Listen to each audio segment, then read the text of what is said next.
జై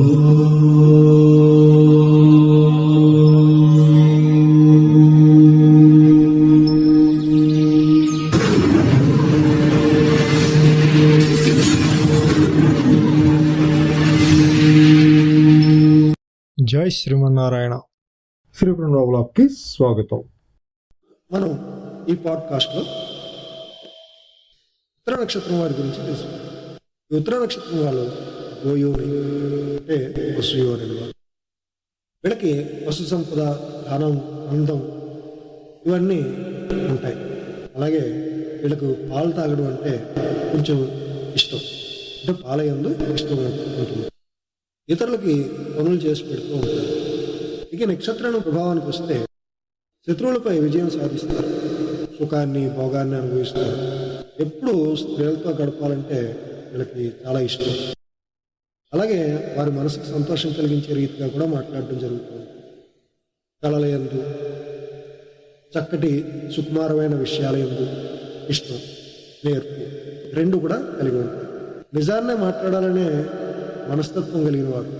ఇది అన్ని సందర్భాల్లో కుదరదు, కానీ అయినా వీళ్ళకి మాత్రం నిజం మాట్లాడాలనే విషయంలో మాత్రం కొంచెం కమిట్మెంట్, పేరు గౌరవం గడిస్తారు. వివాహం తర్వాత జీవితం బాగుంటుంది. ఏ అవకాశాన్ని చక్కగా వినియోగించుకోగలుగుతారు. వినయంతో పాటు మానసిక శక్తి కూడా ఉంటుంది.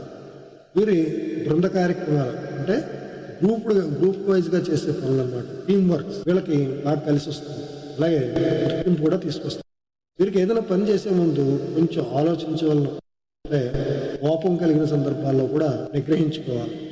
లేకుంటే వీరు మంచితనం కారణంగా కలిగే ఆలోచనలతో తదుపరి విచారిస్తారు. అంటే ఎవరైనా కష్టపెట్టినా, ఏదైనా తీవ్రమైన పరిస్థితుల్లో నిగ్రహించుకోలేని పరిస్థితుల్లో ఏదైనా పని చేసినా తర్వాత వీళ్ళు ఆలోచించుకోవడం వల్ల దాని గురించి చాలా బాధపడతారు. చక్కని ప్రశాంతంగా కనిపిస్తారు.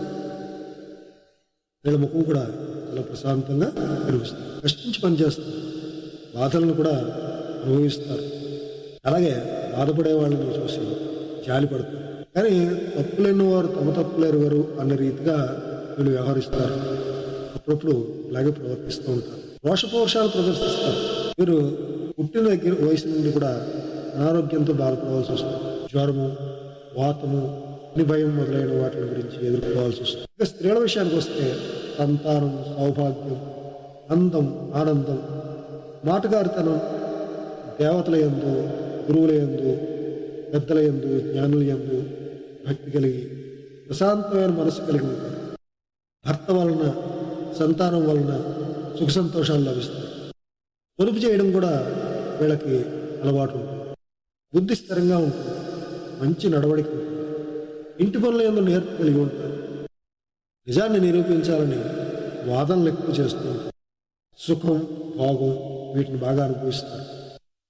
ఇక ఈ నక్షత్రంలో మొదటి పాదంలో పుట్టిన వాళ్ళు ఎంతో మంచి పేరు కలిగిన వాళ్ళు, బంధువులకు ఇష్టమైన వాళ్ళు, శ్రీమంతులు, ధైర్యం, ప్రతాపం, నిజమైన పరాక్రమం కలిగిన వాళ్ళు, ఇటువంటివన్నీ ఉన్నా ఒక పొజిషన్లో ఉన్నా సరే వీళ్ళు మాత్రం మంచి గుణాలతో నడుచుకుంటారు.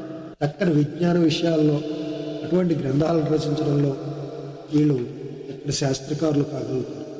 రెండవ పాదం నందు పుట్టిన వాళ్ళు పొందిన ఉపకారాలు మర్చిపోతారు. వీళ్ళు కొంత ఆర్థిక పరిస్థితులు శోభించడం వల్ల దారిద్ర్యంతో బాధపడతారు. ఇతరుల నుంచి తీసుకోవడమే కానీ ఇవ్వడం అనేది ఇష్టపడిన వాళ్ళు, క్షణంలో మార్పులు చేసే ఆలోచనలు, అంటే క్షణానికి ఒక రీతిగా ఆలోచిస్తారు. అలాగే సోమర్తనం కూడా కలిగి ఉంటారు. మూడవ పాదంలో పుట్టిన వాళ్ళు వీళ్ళు కూడా పొందిన సహాయాన్ని విమర్శలు చేయడం, గర్వంగా ప్రవర్తించడం చేస్తారు. డాంబికం, అహంకారం ఎల్లప్పుడూ వీళ్ళని అంటిపెట్టుకునే ఉంటాయి. ఈ దుర్లక్షణాలు వీళ్ళని అంటిపెట్టుకుని ఉండడం వల్ల వితండవాదాలు చేస్తారు. కొన్ని సమయాలందు జంతువుల్లా కూడా ప్రవర్తిస్తారు. అంటే తాను మనిషి అన్న విషయాన్ని మర్చిపోతారు. ఎల్లప్పుడూ శుచిగా కనిపిస్తారు. స్నేహం అందు, స్నేహితులు యందు ప్రేమ కలిగిన వాళ్ళు. అలాగే వీళ్ళ హాస్యప్రియులు కూడా. నాలుగవ పాదంలో పుట్టినవాడు వీళ్ళు ఎదుటివారిని అందులో పొందిన మేలును మరవరు. వేద విజ్ఞానం తెలుసుకోగలుగుతారు. ఇతరులను ఆట పట్టించేట్లు చక్కగా మాట్లాడతారు. ఎప్పుడు ఇతరులకు ఉపకారం చేస్తారు. ఆధ్యాత్మిక చింతన కలిగి ఉంటారు. వీళ్ళలో చాలా చక్కటి మంచి లక్షణాలు ఉంటాయి. ఇది పూర్తిగా ఉత్తర నక్షత్రం వాళ్ళ గురించి. మనం హస్త నక్షత్రంలో మళ్ళీ కలుసుకుందాం. అంతవరకు సెలవు. జై శ్రీమన్నారాయణ.